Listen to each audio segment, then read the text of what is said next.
मेरी research on है और मेरी रिसर्च के अंदर ये बहुत इम्पोर्टेंट स्टडी निकल के आई है और इस स्टडी पे मैं वर्कआउट कर रहा था, तो सोचा क्यों ना आप लोगों के साथ इसे शेयर करा जाए। साइकोलॉजी के अंदर भी ये चीज़ काफ़ी काम की है और बहुत साइकोलॉजिस्ट इसे यूज़ करते हैं ताकि इंसान अपनी प्रॉब्लम से बाहर निकल सके। पहले तो मैं आपको ये बताऊं कि जो ह्यूमन बीइंग हैं ये भी प्रोग्राम्ड हैं, ये भी एक पर्टिकुलर पैटर्न में काम कर रहे होते हैं। ये पैटर्न अपने आप बनते चले जाता है। वो कैसे बनता है वो मैं आपको बताता हूँ। जैसे कंप्यूटर्स जो हैं उसके अंदर हार्ड डिस्क होती है, रैम होती है और जो मेमोरी होती है उसके अंदर एक सॉफ्टवेयर होता है। सॉफ्टवेयर हमेशा अपडेट होते रहता है और उसी तरह से पर्टिकुलर पैटर्न पे काम करता है। जैसा इनपुट मिलता है उसके बेसिस पे डेटा प्रोसेस होता है, उसका डेटा को स्टोरेज करा जाता है, उस स्टोरेज से एक आउटपुट निकलता है और नेक्स्ट टाइम वो डेटा फिर से यूज़ करा जाता है। सेम पैटर्न के ऊपर हम लोग एक्सपीरियंस लेते हैं, एक्सपीरियंस से हमारी एक नॉलेज बनती है।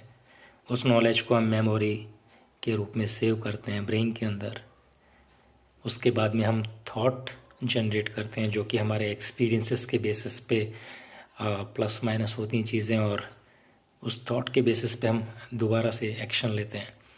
मोस्ट ऑफ द केसेस में हमारे एक्सपीरियंस हमको नेगेटिव चीज़ें ज़्यादा स्टोर करवाते हैं, और जैसे कि मोस्ट ऑफ द केसेस में प्यार में धोखा, या हम कुछ काम कर रहे हैं, कुछ एडवेंचर करने गए या हम कुकिंग करने गए और हमारे हाथ जल गए, या हमने कुछ अच्छा नहीं बनाया है, या हमने कुछ बनाया था तो किसी ने हमें बताया कि बहुत ख़राब खाना आपने बनाया है।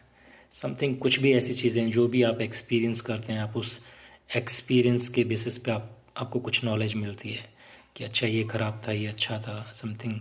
उस नॉलेज को आप मेमोरी में स्टोर कर लेते हैं।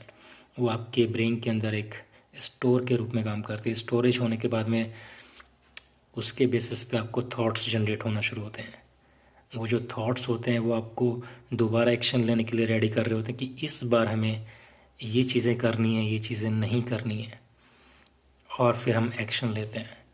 इस बार जो एक्शन लेते हैं ये एक्शन पहले वाले एक्शन से डिफरेंट होता है और ये एक्शन हमें फिर से कुछ नया एक्सपीरियंस करवाता है। फिर से वहाँ से हमें कुछ नॉलेज मिलती है, फिर हम उसे मेमोरी में रिफ़्रेश करते हैं, अपडेट करते हैं, फिर से नए थॉट्स जनरेट होते हैं, फिर से हम एक्शन लेते हैं और इस तरह से साइकिल जो चलती रहती है।